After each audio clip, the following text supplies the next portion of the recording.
He ruled one of the greatest civilizations on Earth, and then vanished. His name erased, his story hidden.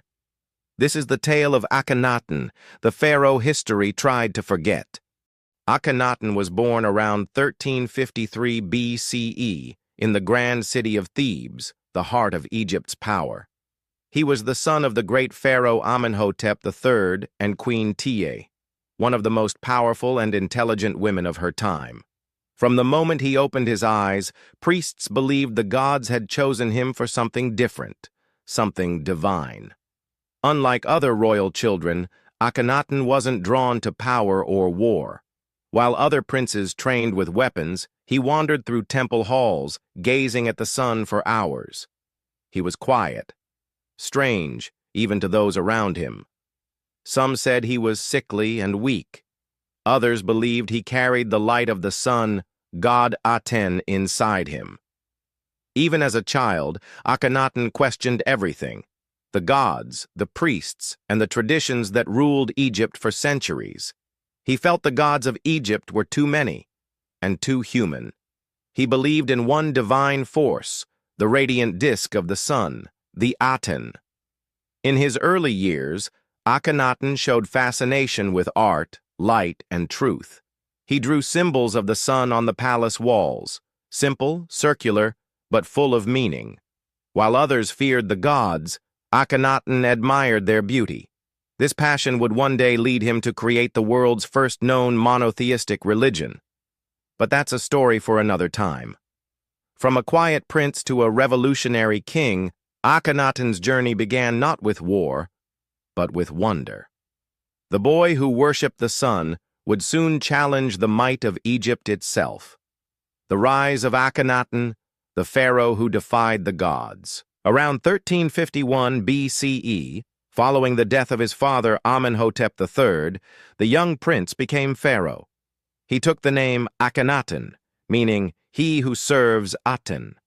From that moment, his rule would no longer serve Egypt's many gods, but only one, the Aten, the shining sun. The priests of Amun, the most powerful religious order in Egypt, were furious, but Akhenaten did not fear them.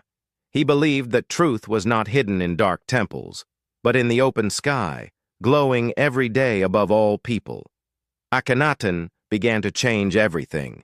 He closed temples of other gods, erased their names from walls, and built open-air sanctuaries where only the Aten was worshipped. For the first time, Egyptians prayed not to statues, but to light itself. He declared that Aten was the source of all life, the father of creation, and the only god worthy of worship. Art, too, transformed under his rule, no longer stiff or divine. Akhenaten's new style showed the royal family as human, laughing, eating, holding their children beneath the sun's warmth. The pharaoh was no longer distant. He was a man touched by divine light. To honor Aten, Akhenaten built a new capital, Akhetaten, the horizon of the sun. Far from Thebes, away from the old gods, this city was carved into the desert itself, a place where no shadow of the past could reach him. Every temple was open to the sky, every street aligned with the path of the sun. It was his dream made real, a city of light for the god of light. But dreams, no matter how bright, cast shadows. As Akhenaten's power grew, so did the anger of those he defied. The priests whispered, the people grew restless. And soon, the Sun King's golden world would begin to crumble. After his death, Egypt turned on him. His city was abandoned, his statues smashed, his name carved out from temples like he had never existed. The priests of Amun restored the old gods, calling him a madman, a traitor to Egypt. They erased his name from the royal list, as if Akhenaten had never been born. For over 3,000 years, Akhenaten's memory was buried under desert sand, until modern archaeologists rediscovered his lost city, Amarna. And with it, the face of a pharaoh who dared to dream of one God, one light, one truth. He vanished from history, but was never truly gone. The sun he worshipped, Aten still rises over his forgotten city, and with every dawn, his story begins again. Perhaps Akhenaten didn't die in darkness. Perhaps he became what he always dreamed of, one with the sun.